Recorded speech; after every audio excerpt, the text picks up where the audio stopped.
Welcome back to the third section of this seminar, the management of God for the nation of Israel. We are looking at the year of Jubilee in this session. The year of Jubilee is also called the 50th year Sabbath feast.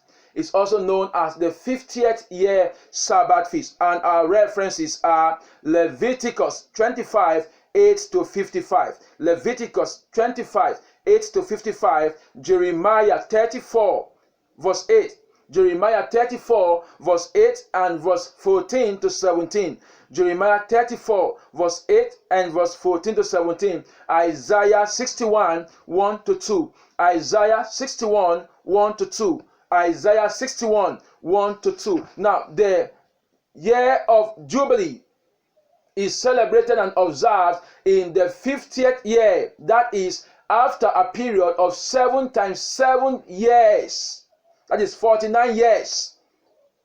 On the 50th year comes the year of Jubilee. Now, the key things to note about the year of Jubilee. I said I will not be making much reading and much of the biblical references in these teachings, but you are to stay at home to also study the scriptures that are going to be mentioned in the Old Testament and see how it works. Now, the 4 key things to note about the year of Jubilee, which is also called the 50th year Sabbath feast in the land of Israel. Remember, I said it was also one of the mechanisms put down by the Lord himself to enhance effective living or good living in the land of Israel. And every leader must ensure that these mechanisms are observed in the land of Israel. The 4 key things to note about the year of Jubilee. Number 1, the principle of Jubilee was to see that no one grows exorbitantly rich by laying house to house and field to field. Isaiah 5 verse 8. Isaiah 5 verse 8. I said one of the key points to note about the year of Jubilee is that the principle is to see that no one in the land of Israel grows exorbitantly rich by laying house to house and field to field, but should rather give in themselves to the cultivating of what they are than the enlarging of their possession. So one of the key things that you've noted right now is that the year of Jubilee was put forward to see that no man in the land of Israel becomes exorbitantly rich, where you're going to occupy all the spaces, all the land, all the properties, for which even the ones that desire to even have properties will not have any more in the land. So this year of Jubilee is like a check in the people of Israel in the ancient time of Israel. The second thing to note about the year of Jubilee, the purpose of the year of Jubilee was to emphasize the principle that the land occupied never be sold permanently. The land occupied never be sold permanently. The returning of the land to the first user also prevented individuals from becoming owners of vast portions of land and thus bringing into penury the majority of the people. Now, if you study the scriptures mentioned in this section that we are studying right now, you understand that the year of Jubilee is to also put a check in this area, that people don't buy land from other people or from their brethren to own those land permanently, because this land must be returned on the 50th year that this feast is to be celebrated. So every 50th year, the landed property you bought from your fellow brother in the land of Israel, that land will be returned back to the first man who sold that land to you, because that land will not be yours permanently. Now, in the third thing to note about the year of Jubilee is that in the year of Jubilee, all property reverts naturally to the original or first user, who through poverty may have been obliged to sell it at some time during the previous periods. Leviticus 25, 13 to 28. That is where you're going to see that clearly. Leviticus 25, 13 to 28.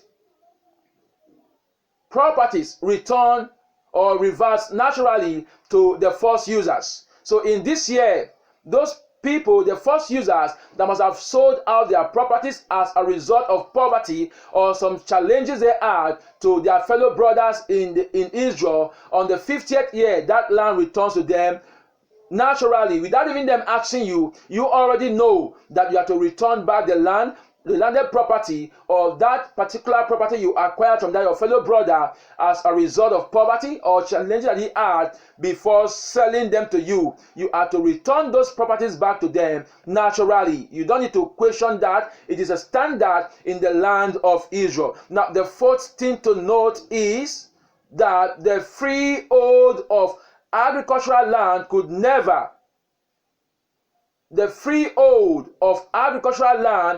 never therefore be sold in perpetuity, and in cases of sale the purchase price was regulated according to the number of years still to run till the year of Jubilee. Leviticus 25:14-16. Nobody buys a particular property for forever.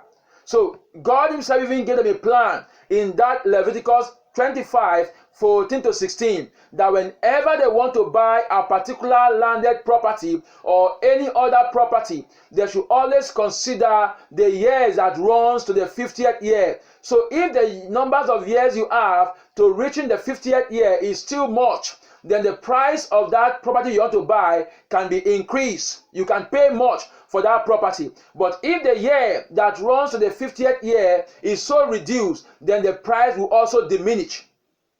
If you know that I'm going to buy your landed property, for example, and you're telling me it's 1 million naira or 5 million naira for that landed property, a plot of land, for instance, and I calculate the numbers of years that are left for us to celebrate the 50th year festival, which is a year of Jubilee. If I understand that I only have 2 years more to enter that year of Jubilee, which of course that land will return back to you originally or naturally, then I will not be paying much. I'll need to reduce the price. I'll need to bargain with you and tell you the price is much. Let me pay you 100,000 naira.